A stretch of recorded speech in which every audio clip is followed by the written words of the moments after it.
Hello and welcome to the Black Rose Garden. I wanted to showcase a pretty interesting game I played in Master Rank. It was a mirror match between Snake Eyes. I'm going to commentate as we watch it so that hopefully you can learn a thing or two. So I like to preface by saying that the majority of games in Master Duel are actually not very interesting at all. A lot of times, about half of the games you don't even get to play. Like, for example, you go second and you draw no hand trap. Well, you probably just insta-lose. Or you go first and they draw the perfect number of hand traps to stop you from playing. Or, the best case, you go first and they resolve max C and you probably lose. So, in this game, I go second and I have two hand traps, Effect Veiler and Ash Blossom, with two different lines for my starting combo, which is pretty good. Two hand traps can stop a good number of plays that my opponent makes. So he started off by summoning Unicorn. Recently, a lot of Snake Eyes decks that I've been playing against have been running the Kashtira engine with Unicorn, Fenrir, and Birth. The Kashtira monsters themselves are extremely powerful just on their own, with Unicorn being able to banish from the extra deck and Fenrir banishing from the field. They're super versatile because they're good going first and going second. And then specifically for Snake Eyes, it's a lot of free material. So Unicorn specialed itself as Birth, which that already is two cards that Snake Eyes can tribute off for either Diabella Star or for Ash's second effect to special from deck. And not only that, Birth gets to special summon the Unicorn from the graveyard again. So that's basically three materials for free without even using their normal summon. So I Effect Veiler this because I don't want, the three free materials, and I don't want him to banish stuff from my extra deck. But it doesn't even matter because he just apply the graves. So I basically have one Ash Blossom to stop the combo, which is pretty bad.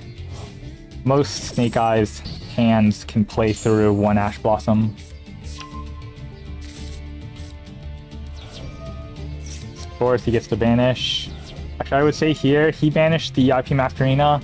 I would say if you were this player, you shouldn't banish IP Masquerina, since Snake Eye players usually only make IP Masquerina when they go first. When I go second, I don't need to make IP Masquerina. Instead, I'm probably going to make like Hida and try to OTK, but that's not that big of a deal.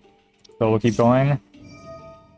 He uses search card by sacrificing Unicorn, and that's free. So I definitely don't Ash the first effect of... Oh god, there's two Ashes. I definitely don't use Ash Blossom against the first effect of Snake Eyes Ash, because he'll just get to use his second effect, tributing off probably the Unicorn that he can summon back with Birth, and then he'll get his full combo. Plus, he hasn't used his normal summon yet, so he has a lot of ways to get his Poplar too. So then he goes into the normal combo of Poplar. Poplar summons itself, and then searches for his field spell. Because he's already used his Snake Eyes search spell, the only other option is the field spell. And the field spell is actually extremely annoying to deal with in the mirror match, because when I'm making my combo, and I'll be putting a lot of monsters in my spell and trap zone, and he can actually summon them using his field spell.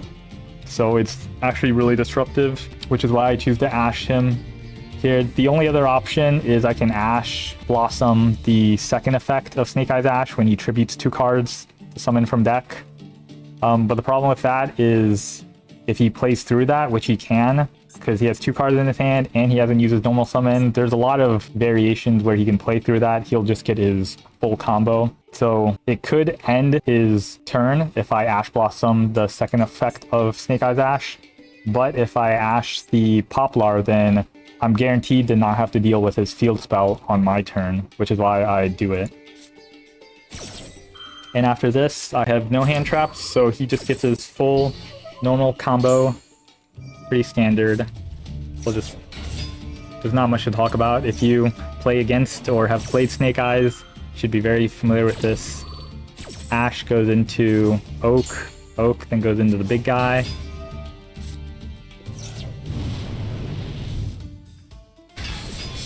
And then you make IP Masquerina.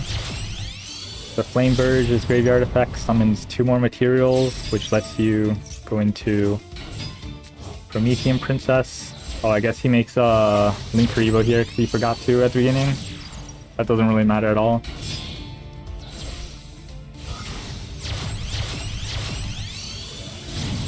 And Promethean Princess summons back Flame Burge to put IP Masquerina in the back row, and then you go into the Link 4.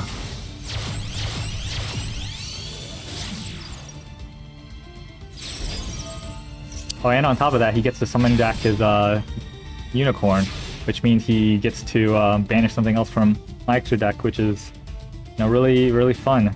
So then, on my draw, I get super lucky, and I draw Imperm, and he activates his Flame Burge in the draw phase, which means that I get to Imperm it. That's super lucky, and I probably would have lost this game otherwise.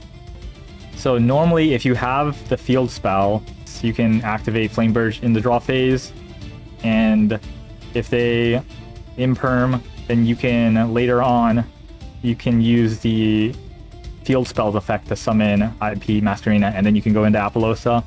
But because he doesn't have the field spell, his Flame Burge is his only way of summoning IP Masquerina. So by negating it here, this means that he'll never get to summon his IP Masquerina, which means that he'll never get to make his Apollousa. But it's not over yet because, of course, he still has his Unicorn Banish effect, and more importantly, he still has Promethean Princess in his graveyard to pop anything on my field. But I'm going to show how Promethean Princess is actually not very effective against Snake Eyes here. Oh yeah, he also has an Ash Blossom, which he uses on that.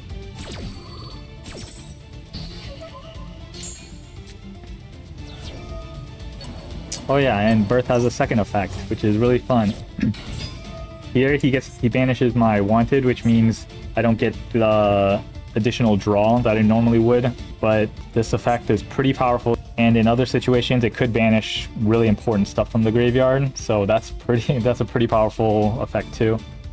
So now I would go into Ash, and there's no point in him Promethean Princessing now because it doesn't negate the effect, so I would get Poplar, and I would still get to summon Poplar and search for the Snake Eyes search spell, which would let me go into full combo even if he pops Ash. And he also can't pop Poplar either, because I would, you know, still go into the search spell. But of course he activates Unicorn, and this time he hits Hida, which is pretty bad. It means I can't summon his fire monsters from his graveyard, which I almost always do if I'm going second. I almost always make Hida.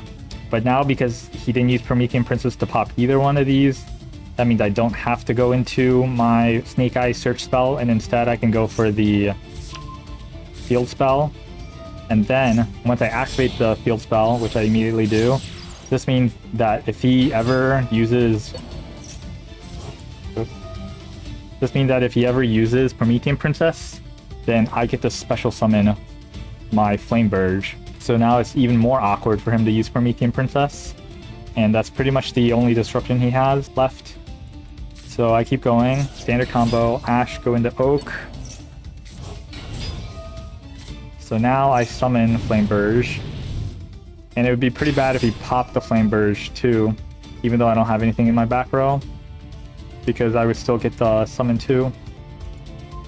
So now I immediately use my Flame Burge effect to send his Flame Burge, and this way he can't pop his own Flame Burge with his Promethean Princess and get his 2 summons off of Flame Burge's graveyard effect. So now instead of going to Hida, I of course can go into Dark, since he has Dark in his graveyard too. And now this is when he chooses to activate his Promethean Princess. But because he special summoned, this means I get to activate my field spell on his back row. Like I said, very annoying. So now I think at this point I'm running low on time, but it doesn't matter. That's why I go into Nightmare Unicorn. I don't even use its effect. And I tribute the field spell to summon Diabolistar. What I should have done was I could have summoned Diabellstar earlier, and then I could have made Celine this one, and then I used Celine's effect to summon back the Diabellstar, which would overall be one less material. But it doesn't matter. I basically need to make a Link 3 in order to climb into access code, and then once you have access code plus a 3000 monster on the field, that's 8,300 damage, so that's lethal.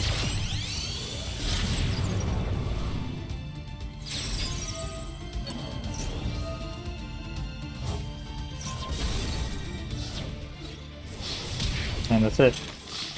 OTK. Going second against pretty much the full Snake Eyes board. I would say it's pretty rare to be able to play into the full Snake Eyes board and still win. But this is one example of how it could be done.